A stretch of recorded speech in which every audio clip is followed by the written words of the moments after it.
Hello, welcome to Galactic Initiative. I'm your host, Jeff. Joining me is Grand Admiral Sean. Welcome, sir. Hello, my friend. In this video, we will discuss Luke Skywalker's appearance in The Mandalorian as explained to us by Disney Gallery. The Mandalorian Season 2 finale, named The Rescue, premiered on December 18th, 2020. Two questions at the start. Why wait to share this gallery show, and was it worth the wait? Well, the second question first. It was definitely worth the wait. It was a fascinating look into how we, created that episode and the way that Luke Skywalker young Luke Skywalker was brought back to life.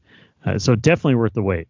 Why did they wait is another question that I don't know if we have a real definitive answer on. The timing, whether or not Kathleen Kennedy is going to be leaving the leadership of Lucasfilm. I don't know if this is a timing piece because there was some pretty effusive praise from Jon Favreau regarding her involvement in the show, praising her ability as a producer. I don't know. I mean, because once the episode aired, of course, the cat's out of the bag. The secret is revealed. Everyone's talking about it. It's all over the internet. We have people crying. It didn't need to wait this long, but I think that the timing really has more to do with what's going on at Lucasfilm right now. We just ended a rather underwhelming performance from Bad Batch. We are waiting for the premiere of these cartoons, which the public is of a split mind about that, right? There's some people who are very enthusiastic about it, and there's some people who are rolling their eyes and being like, oh, when do we get Book of Boba Fett? So there's a little gap in time here. There's nothing new Star Wars coming out just yet. We're having internal struggles, and the fans are still divided. So I think this is one of these things, again, to talk about the Luke Skywalker reveal and what it means to all these people and the level of work involved in creating that. It's something to throw out there to the fan base to try and, again, get everybody back on board. The way the Mandalorian show really kind of united the fan base and got everybody back into the fold. We're starting to see the splintering again because of some of the product that's been released. So I think it shows, or it provides two things. It gives us, one, the good feelings that we had before with the end of Mandalorian, with Luke Skywalker showing up, and it shows us things are great at Lucasfilm and that we work really hard and we take the fans to heart and we care. They're giving us the old Kenner, right? We care. It is, the timing is very strange, and I think that this thing could have come out 6 months ago and nobody would have questioned it. But the fact that we are now in this dead period between shows and way before Book of Boba Fett comes out, it feels a little suspect. Let's talk about Kathleen Kennedy. Favreau says Kathleen Kennedy was brought in, quote, very early on this conversation, end quote. He paid compliments to her as a producer. So Lucasfilm Civil War? Question mark. If you listen to certain people and their descriptions of what's been going on at Lucasfilm, Kathleen Kennedy was not completely involved in the Mandalorian show. She was kept at arm's length about a lot of things, some of the creative decisions. And there's talk about how the reveal of Luke Skywalker in the final episode derailed a lot of the publicity and attention being paid to the rollout of the High Republic, which was her pet project. And she was very upset about that. So we have these competing messages. Is she a facilitator in the sense that she signs the checks for the show? Absolutely. Is she a facilitator in the fact that she brought all these actors and actresses together and these creative people together? Absolutely. I think this statement by Favreau is one, I don't know when this was recorded. Okay, we don't know when these interviews were recorded for this particular episode. Some of them are, and obviously there's things that they filmed in real time at the creating of the show, but then these retrospective interviews with the key players. I don't know if this is because she's still the boss, and so you have to say these things, present this public-facing image of unity and happiness at Lucasfilm. Who knows? But you look at, in the past, the things that they've talked about with the show, what did she really facilitate Favreau and Filoni really at the top, and then you have the directors and the writers involved with it, and then you have the creative teams with ILM and Neil Scanlon and the effects, the special effects, and all that stuff, music. Like, you go back and look at the other Gallery series, season 1 of the Gallery, and there's practically no Kathleen Kennedy except when they're having the roundtable with the directors. So I think that there's some shenanigans going on there with that. Favreau is a veteran of Hollywood as an actor and as a director and a producer and a writer. He knows how these things go, and he's not going to be the one that can be portrayed as being a troubled employee or a bothersome person or a malcontent or any of that stuff. So he's just going to say, hey, my boss is great. Look at what she made happen. And then when she's not his boss anymore, he's going to say the same thing about his next boss. If he's not the boss, he's a player in the sense that he never wants to be perceived as the problem, especially at Lucasfilm, because the stuff that he's putting out right now, the fans love, and they don't want to see him go away. So why would he do anything that would jeopardize that? Her contract is up for renewal in October, and swirling speculation. Will her contract be renewed? Bit of a head scratcher here for me. Is Favreau paying her these compliments so she can ride off into the sunset? Or is this just good practice regardless of what happens in October? Well, you bring up an interesting point with the fact that there is speculation about whether or not the contract will be renewed for Kathleen Kennedy. So he's not going to be the one causing problems or saying things that could impact his future employment if she stays. Is it a smart political move? Absolutely. But it does feel out of place. And like you say, it is a head scratcher. Like, why do we have this here? And why is it so prominently placed at the front of this video? Well, we could spend an entire show talking about Kathleen Kennedy and her possible futures, but this show is about Luke. So secrecy was the foundation of Luke's return. Among the insiders, Favreau, Filoni, Reed, the code name for Luke was Plo Koon, Dave Filoni's favorite Jedi. So to mislead everyone, including the production team, the insiders ordered concept art, computer graphics, costume pieces for that prequel character. They feared a leak during filming. Social media announced Rosario Dawson as Ahsoka Tano and Tamura Morrison as Boba Fett. Clearly, they didn't have a secure set. This tactic wasn't foolproof because Plo Koon died on screen in Episode 3. So if you're a hardcore Star Wars fan and you heard about Plo Koon coming back, not really. He's dead and gone. But it worked. Luke's comeback remained a surprise. Talk to me about the strategy and the safeguards. What were your takeaways? Clearly, they took some extreme measures. Concept design and computer time and doing animation and things like that, previs animation or 3D modeling or whatnot. I mean, these things are very expensive. And so to dedicate any of those resources to creating a fake Jedi, clearly they took this one really seriously. I did like that everything was brought in under these different pretexts, right? So they brought Hamill in because he was also doing the voice of the bartender. There was a reason for him to be on set. Hamill is known for doing voice acting for characters, and he's got a lot of uncredited stuff in Star Wars, and they listed off a few things, places where he's appeared, and the fact that he has a really long-standing and well-respected career as being a voice actor on the Batman series as the Joker, things like that. So it's like, okay, Hamill being around, A, he's a Star Wars guy, and B, he does voice stuff, and we have him in to record voice stuff. Nobody blinks at that. So you've got him on set. When they came up with the list of body doubles for Hamill, it was not done through any kind of agency or sourcing through any kind of talent network. It was done in-house.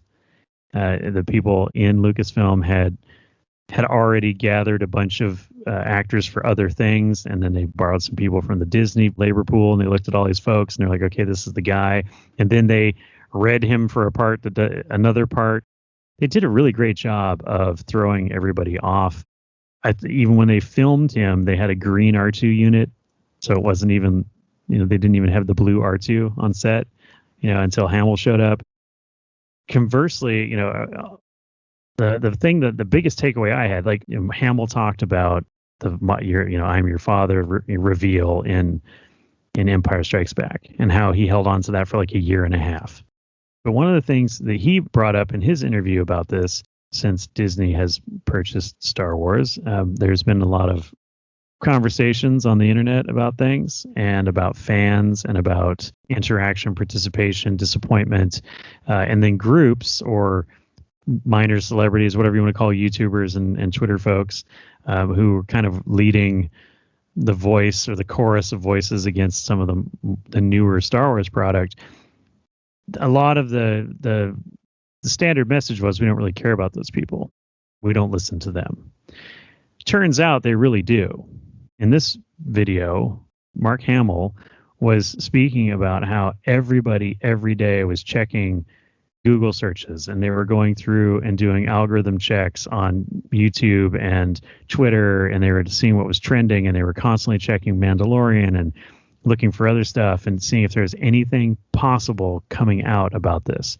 And the fact that they filmed it early on, I guess in the season, and that they too had several months to wait until this thing aired, and they really do pay attention to what the fans are talking about, and they really do pay attention to the reactions to stuff, because he goes on and talks about how they went around and watched all the reaction videos to this episode, and they, of course, Hamill goes on to be very gentlemanly, and he preys upon the fan base. But yeah, it was interesting to see like how not only were they trying to keep all these internal controls with the misdirection and the misguiding, and how they never even mentioned Luke Skywalker on the set. Even when Hamill was there filming, they still referred to him as Plo Koon.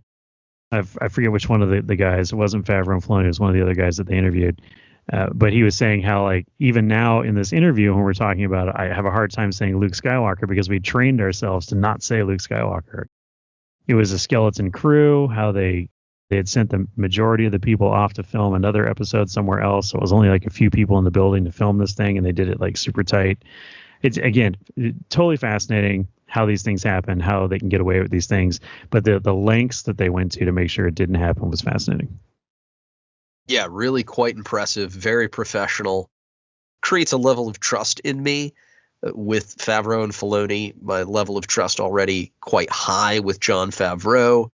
I have a bit of a love-hate thing going on with Dave Filoni right now, coming off The Bad Batch.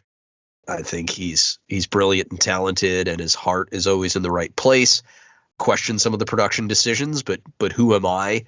But just great to see these two working in sync.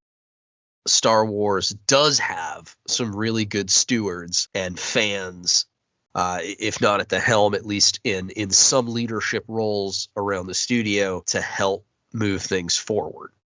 All right, so Favreau and Filoni imagined Luke's redemption. Yes, let's call it a redemption, Rian Johnson, prior to or very early in season 1 of The Mandalorian, a long time ago. Gallery told an interesting story about transforming the idea into reality. First, Favreau and Filoni invited Mark Hamill to the set and asked for his opinions. Quote from Hamill, "That should have been a giveaway." Second, they asked him to voice 9D9 in the Mos Eisley Cantina for Chapter 5. Next, they showed him Chapter 1, including the child's reveal. Hamill liked it. Then they shared their grand plan for Luke. Hamill says he thought about it and concluded, how could I say no? Finally, in December 2019, Favreau and director Peyton Reed drove to Hamill's house with the script, Luke's costume, and Grogu. Hamill excused himself to read the script while Favreau and Reed spoke with Hamill's wife. Viewers can see photos from that day with Hamill wearing Luke's gear and holding Grogu. I'm a grown man, but I felt like a 5-year-old when I saw these photos. How did you feel as the show described this journey from the beginning with Mark Hamill, and what did you take from this part? There's a theme here in this video when we start to have some of the interviews with Favreau and Filoni and others about the inner child coming out, and how at each one of these key players, the director and others, had their 7-year-old self or their 5-year-old self show up on set for a minute. And it's interesting. The first time I watched this episode, I didn't get the feels like you got. You know, you've described in previous shows about how it affected you emotionally and how you You were like, okay, this is what I've always wanted to see since I was a kid.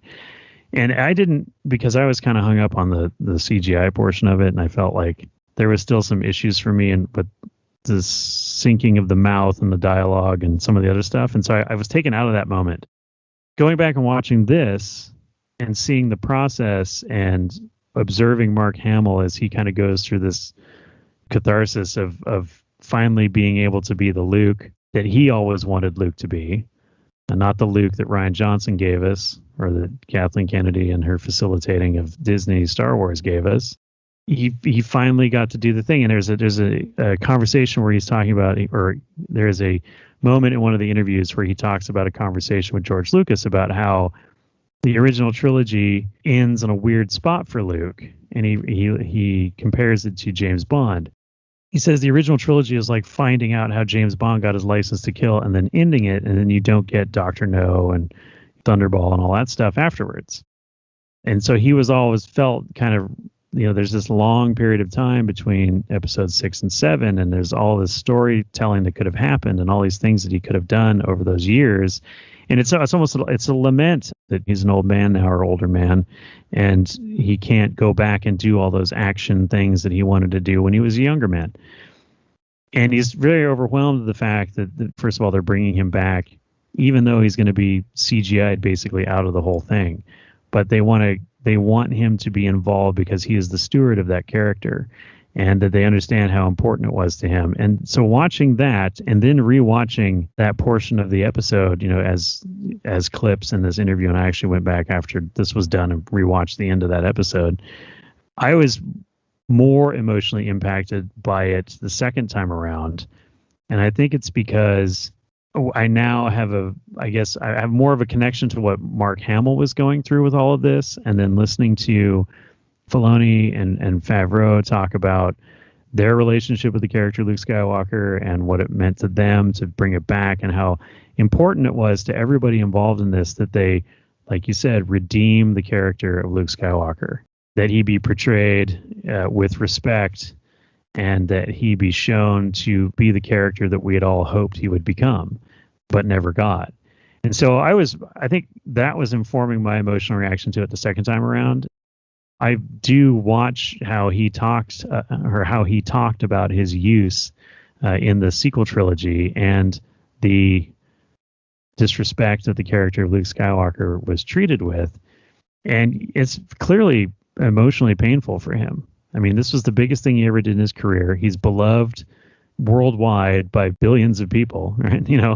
And he was never given that shot. And so now he gets the shot through technology and through a handful of people who care about this character and him by extension. And so this finally felt right to him. This was, the famous line he gave about Jake Skywalker.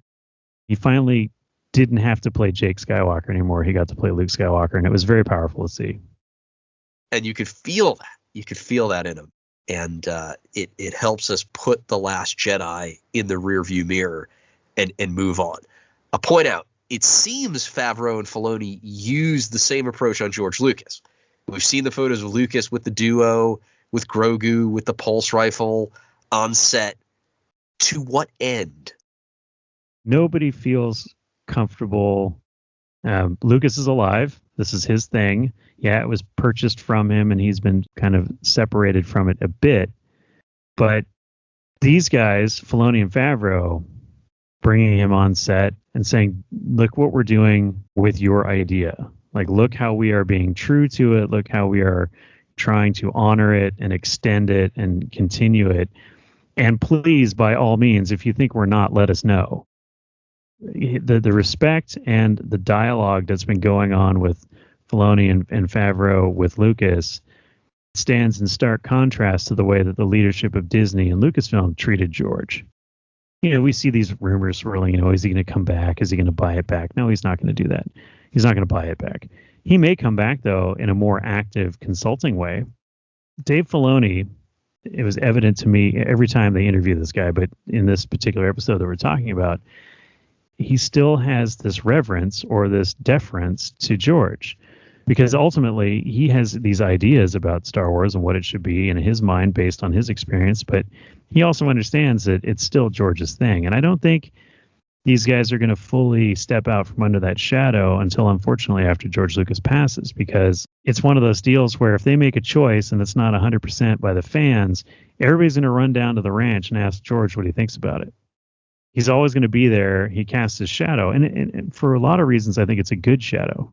And I think that by reaching out to him, it continues to show him that respect and say, look, just because the corporate guys don't want to hear from you, we understand that you're actually the source material. And the same thing goes, obviously, for Mark Hamill. Like, Mark Hamill is Luke Skywalker.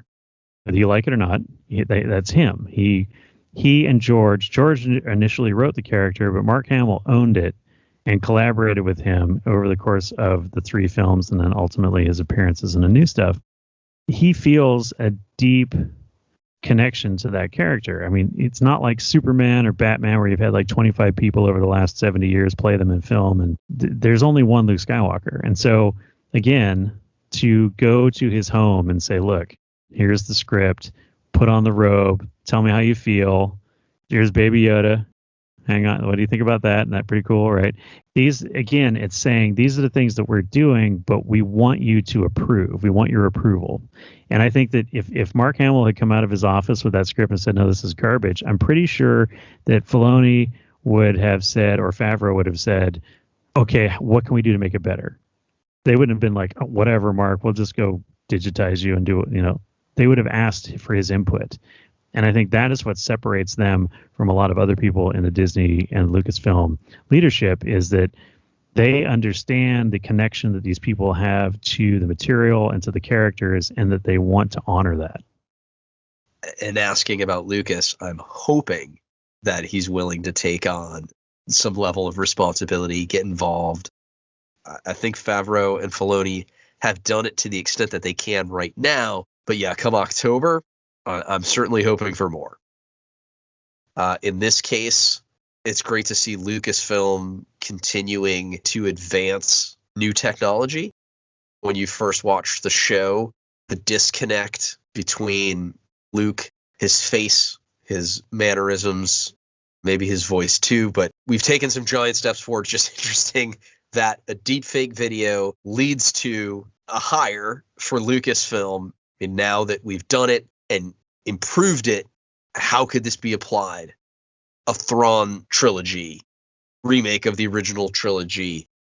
Luke can be with us, and that's exciting. Well, I thought it was important because Mark Hamill is an older gentleman, and he's not in the best of shape. And allowing Hamill to say, this is how Luke Skywalker would have done it. Observe me being Luke. It's a respect for Mark Hamill. Like, we could have said to Mark, hey, look, we're going to redeem Luke Skywalker. You're going to be so happy. You're going to be proud of this. You're finally going to feel like your character was given its due. Tune in Thursday night, midnight, on December whatever, and watch the episode. But instead, we gave him the robe and the lightsaber and R2 and all that stuff. And you see the film and you're like, okay, this is old man Luke walking around. And this is actually the old man Luke that I wanted to see in the sequel trilogy, which I thought part of that to me was also very exciting, right? Like seeing current year Mark Hamill dressed in the Jedi robes and wielding a lightsaber and doing all that stuff, like fantastic. And it was uncanny. I mean, and Mark Hamill mentions this, watching this other actor play him. As when we were watching it on the small screens for the dailies, like how frighteningly close to Mark Hamill this guy looks and doing stuff. And so I think it was a great choice, the person that they picked to do this, to stand in for Luke. But again, with CGI and practical effects, and this is something we've talked about numerous times on this show, is that the more practical you can get, the less likely you're going to have those moments where it takes you out of things. Having someone who fits the bill, so to speak, for Luke Skywalker was a better choice, because if they had tried to CGI out all of Luke, you have the potential for scenes to look like Phantom Menace with Boss Nass's robes, with a weird shine on them, and they don't actually react quite well with the environment, or they're not going with the wind like everybody's hair. You have these moments, right? So by having someone who physically is there in the role representing this character. It's less touch up or tidying you have to do on the back end digitally, and so therefore it's more satisfying, I guess, to the fans. But also, you can feel there's the pride there as well, like in a good way, that he's the proud papa of this character, and it's happening, and it's being created, and it's being given to the fans. And so he's, on one hand, he's very humble that he's been given this opportunity, but on the other hand, he's very proud of what he's done. Countless clips of young Mark Hamill were uploaded to create a database of his expressions, mannerisms, speaking habits. The database was used by an intuitive program to replace both actors' faces with young Mark Hamill. Favreau discusses the blurring of reality through technology. What did you think about the meditation on the future of cinema and reality? It's really fascinating what you can do with computers, and it just blows me away every day. This whole process of scouring the internet for old interviews that Mark Hamill had done, and sort of previs of what his face is going to look like over the actor. It's like it has this kind of strange box around the actor's head. It was just fascinating to me. It blows me away. The thing that I found very disturbing, like this whole episode took a very strange turn around the 24th or 25th minute when we were talking about this. Favreau starts talking about the blurring of reality and technology and cinema and ethics. That's when it kind of got really scary for me, because the use of creative editing in video and the use of fake people, for lack of a better word, with this technology, you think about how we've already seen so much of our news media and others editing video in such a way to make it look like a person said a particular thing, taking them out of context. Imagine if you didn't have to have your political enemy's soundbite. You could just create a digital version of them saying all kinds of terrible things, and you share it with the American public and say, well, vote for me, look at this jerk. And by the time we figure it all out, it's too late. It's also a warning about all technology. Just because we can do a thing doesn't necessarily mean that we should do a thing. This technology, when it gets good enough, is going to create some serious dilemmas in politics, in news, and also in media. I mean, for example, let's take it back from the scary Orwellian talk for a minute. Let's talk about the fact that Gina Carano, who was fired from Star Wars, also signed a contract with Lucasfilm regarding her likeness. And that was ostensibly for action figures and for selling posters and things of that nature, right? She has signed over a certain amount of ownership to her likeness to a corporation. And they can create a digital Gina Carano, and they can do the show, Rangers of the New Republic. And they can send her a minor royalty check as opposed to paying her as a full actress on the series. These are things that in the now that you can take away people's agency, and you can take away their ability to earn a living based on the fact that you can just recreate them in a machine. And that's just in Hollywood. Going on is wider and broader implications in society and the world. So this thing went from this really happy love fest to, Mark Hamill's back and Luke Skywalker is being honored and look at what we did. And we love the fans, to uneasy feeling of the specter of ill intent around the corner, and that this technology will be taken from Hollywood and used by the CIA to cause, I don't know. It's scary. And I think that these guys recognize that, but they're still pushing it forward anyway.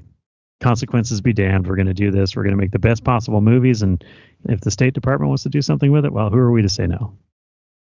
One aspect not considered for the face cloning technology and the voice cloning technology is it's coming through artificial intelligence. So it's not just about people making the decision to do it. It's people using artificial intelligence, and the artificial intelligence being intuitive enough to do it effectively and trick human brains. I will start by saying it's the whole Skynet situation, man. When technologies are using machine learning and AI to try and stay positive on this, I think this is going to be a huge deal for Star Wars specifically, because if you listen to James Earl Jones's voice in Rogue One versus James Earl Jones's voice in Return of the Jedi, you can tell the difference. I noticed in this episode when Mark Hamill's talking, it's old Mark Hamill, right? It's old man Hamill's voice, and that's fine.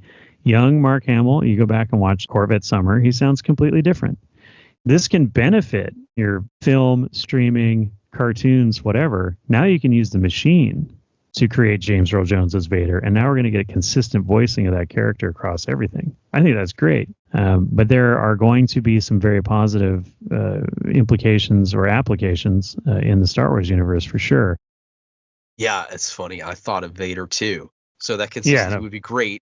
Okay. Rescue featured the first use of John Williams music from the original trilogy in The Mandalorian. The show saved a very important tool, according to Favreau. I know Star Wars music is very important to you. Your thoughts? I think that was absolutely perfect. I'm a huge fan of the music in The Mandalorian show. I believe we talked about this in some of our previous episodes. I love the music. I love the theme song. Look, I listen to it in the car on the way to work, get myself psyched. But it's also really nice because when you're using John Williams music, it has an emotional and a historical connection for the fans. And the fact that that stuff has been withheld and not overused or abused in the show, the fact that you immediately recognize it in conjunction with Luke Skywalker, it has a huge impact on the viewer. I think it's amazing. It's fantastic. And it was appropriate and well done. Shout out to Ludwig Göransson. And this edition of John Williams, just very powerful. I appreciate the fact that Favreau mentioned the music. Not that it would be overlooked. We have enough fans like yourself who are very involved in the music, can tell you it was this moment in this movie, this is the piece that was playing. I'm not quite at that level, but I do have those associations. Just great job by all. By Göransson, Favreau, Williams, terrific. Favreau's favorite Star Wars character is R2-D2. It explains our connection to the meeting of R2 and Grogu. Favreau and I broke down in the same moment. I was grinning through watery eyes at Luke's entrance, but when R2 beeped and rolled out from behind Luke, I lost it. What moment of the show made the greatest impact on you? Was it the X-Wing, the Dark Troopers, the glove? What was it for you? When we saw the X-Wing, that was not a clear giveaway. The closed circuit television, so it was black and white, so you couldn't really tell what the markings were. We had several references to X-Wings, and I didn't know if it was going to be Trapper Wolf and or one of his compatriots. I didn't really start to make the associations until we saw the cloaked figure with the lightsaber. Who knew, right? Like at that point, and I also think, in the back of my mind, as I'm watching this is starting to look more and more like Luke. But is it going to be Luke? Is it really going to be Luke, right? And that was kind of where I was. And then it can't be. They're not going to. They can't. Maybe I was in a state of disbelief when we finally had the reveal and he started talking. But when he threw back the hood, damn, that's Luke. Wow. When he asked him if he was a Jedi and he said, I am, I got a little affected by that. I'm going to say I was weepy, but, you weren't there. This franchise, at least in some portion, at least amongst the individuals that we were shown in this episode of Gallery, they are fans. You get people like Rian Johnson says, "Oh, I was a Star Wars fan. I've been a Star Wars fan my whole life," and then he gives you what he gave you, and you're like, "I don't really think that means what you think it means." These guys clearly, all these people have that reaction they talked about, and even in recounting it to us, Favreau got a little misty on the episode, and Dave Filoni's talking about it, and they're talking about this connection, this generational connection that happens, and it's like you still have this generational connection within yourself. We go to work, we pay taxes, we get stuck in a commute, we're bitter, but there's these things that happen from time to time.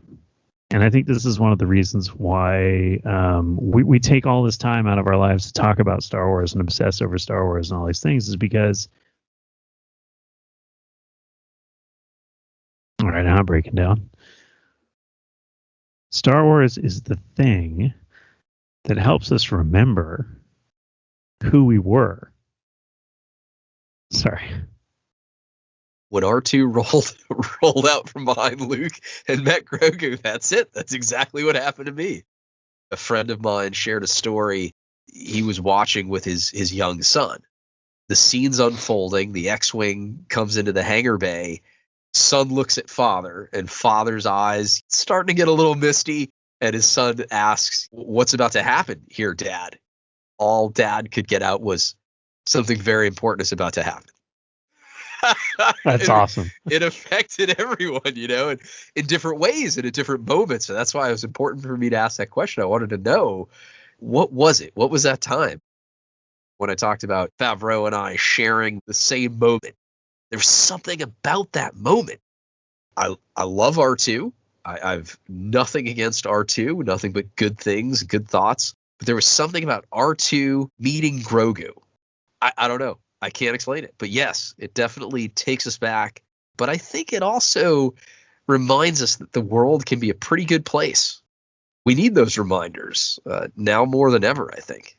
Anyway, absolutely. No, I would heartily agree with that. I think, the scene where R2 and Grogu interact is, not to go full George on you, but it echoes a few things, right? It's the moment where R2 meets Yoda. It's the moment where R2 and Wicket interact. R2 is that character, I think, that probably resonates with a lot of people on a lot of different levels. I mean, it makes children happy. We've been to conventions. We've seen the R2 Builders Club and how the kids just love droids. But also understanding, as adult fans, things that R2 has been through and seen and been a part of, and what he means to the saga, and then of course now being introduced through Grogu. So it's a meaningful moment joining the new to the old. R2's been in every single iteration of Star Wars, and that continues for us. And it's almost like R2 is the constant in our universe in a way. Star Wars is the thing that reminds us of better times, and when things were more simple, and when we were able to really have pure joy in something. Now we can have temporary moments of joy, and we can be excited, and we can laugh and whatever, but then we go back to, I got these work problems, and I got to pay my mortgage, and I got to do all this other stuff. Having this thing happen with Luke and then R2 showing up shortly thereafter really helps us remember why we love this franchise and what really makes us happy. Hamill mentioned Luke's Jedi Academy. Okay, so it's not exactly a secret based on the sequel trilogy and Kylo Ren destroying the Academy and taking some students and killing the rest.